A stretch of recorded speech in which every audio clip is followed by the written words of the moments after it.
对不起，我们路经贵地打搅了。走吧。拍鬼片是有禁忌的，据说当时林正英在拍僵尸片时曾立下规矩，每次拍完鬼片后，工作人员必须大声喊卡。懂行的人都知道，在人间最能吸引阿飘的就是演戏。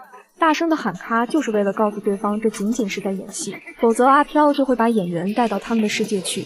有人说林正英的死就是因为他拍僵尸片太多，常年处于阴邪的环境之下，导致沾染了不干净的东西。1997年，林正英被查出肝癌晚期，传闻在此期间他的身体发生了很多诡异的变化，导致他死前拒绝了任何人的探望。今天我们就来看一下曾经被爆出拍到真阿飘的新僵尸先生。故事发生在民国年间，军阀混战，民不聊生，多胎流产的妇女是日益增多，这就导致许多幼弱的灵魂迟迟无法投胎，他们被称之为灵婴。如果灵婴多次投胎还不能成人，就会对人类积聚怨气，渐渐变得凶恶而变成魔胎。殷书身为茅山传人，就要守正辟邪，他带着徒弟秋生和文才开坛设计，供奉了大量的灵婴。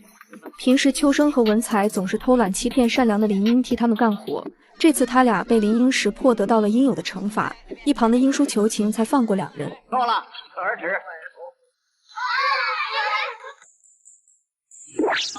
你们两个真是活该呀！不过算你们走运，碰上这群善良的灵婴。你们如果耍的是上面那3个凶的，你们的命就没了。殷书为了不让两个徒弟继续捣乱，决定把灵婴供奉在鹧鸪的灵堂。一名女子来到鹧鸪的灵堂求子，她无意间打开了魔音的封印，被控制了心神。另一边，鹧鸪以自己身体不适为由，骗殷书上门诊疗。没道理嘛！哎，师妹，你火气很大呀！哎，你们两个帮我把他绑起来。哎，好，快啊！别动啊！你这绑一下啊！好了好了，绑好了。好，你们两个先出去。我帮他去火。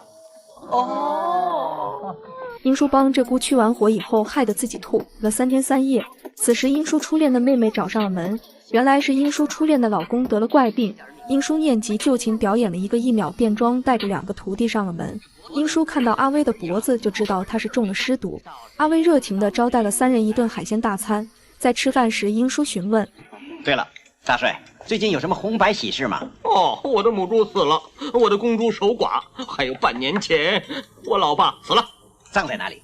祠堂啊，带我去看。哎，吃完了再看。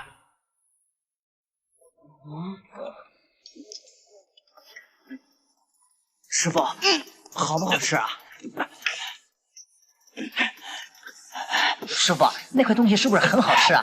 好吃的都流泪了。好吃，好吃。就在殷书吃下一大口芥末之后，殷书的初恋阿莲挺着大肚子走了进来。殷书触景生情，流下了泪水。殷书不经意间瞥到一旁的女人，感觉有点不对劲。可是没等他多想，就被阿威拉着去了祠堂。原来这个女人就是前面被魔胎控制的女人。只见她从魔胎旁拿出一罐会动的肉，当成安胎要给阿莲吃了下去。另一边，殷书等人也来到了祠堂。以神仙泼水这个格局来说，这条村的人死了之后一定不能土葬。师傅，土葬的话会怎么样？棺材碰到地，全家不吉利。别说土葬，棺材吸到地气，家宅也会出事。真的假的？假如我没有猜错，里面的棺材一定不是普通的摆法。来人，有，开门。众人进入祠堂以后，殷书先是拍了风水大师一串彩虹屁，然后就发现了阿威得病的原因。原来阿伟父亲的棺材沾了地气，已经变僵尸了。只要把他的尸牙磨成粉，给阿威吃下去，就能药到病除。可是到了晚上，阿威的父亲总是跳来跳去，牙都被磨光了，也没能接到牙粉。殷书只好一剑斩杀了僵尸，再想别的办法。这下阿威可不甘了，并没治好，还搭上一只僵尸老爹。他刚要下令处决师徒3人，殷书突然想起早上自己的好友黄道士，告诉他广西腾腾镇经常有僵尸出没。于是殷书打算自己留下做人质，让2个徒弟去寻找僵尸牙。放心不下初恋的殷书在窗前发现了不对劲，糟了，怎么有个恶婴在这儿？为了阿莲的安全，殷书给鹧鸪写了一封信，让他来帮忙。另一边，秋生和文才来到腾腾镇以后，成功混入了僵尸队伍里。经过跟狮王的各种才艺比拼，终于有惊无险地拿到了狮牙。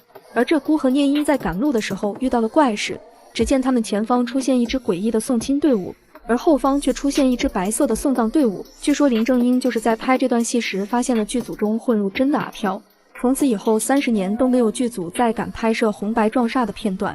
只见2支队伍相撞，念英被送进了花轿，而鹧鸪却被送进了棺材。2支队伍迅速向河里跑去，想要淹死2人。幸亏鹧鸪法力跟英叔不相伯仲，一掌破开轿顶，打出无数佛珠，将双煞消灭。阿威喝下尸牙以后，尸毒被解开，英叔让2个徒弟留下保护阿莲，而自己去找鹧鸪交易。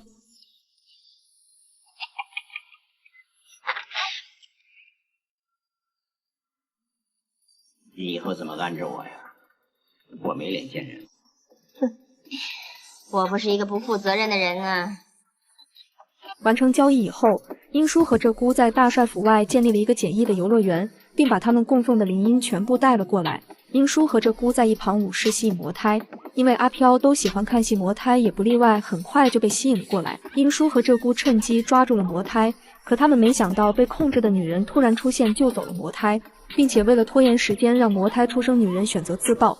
当众人缓过神来，冲进卧室的时候，发现阿莲已经被魔胎完全控制。英叔念及旧情，不想让鹧鸪伤害阿莲，于是他想了一个好办法，立刻找些苦茶、当归头、麻豆煮醋给他喝。问你干什么？你想打他呀？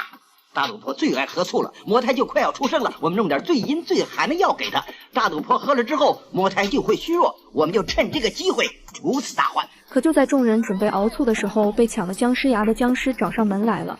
这一集里，僵尸明显只是个配角，连反派也算不上，被英叔犹如砍瓜切菜一样，很快就消灭了。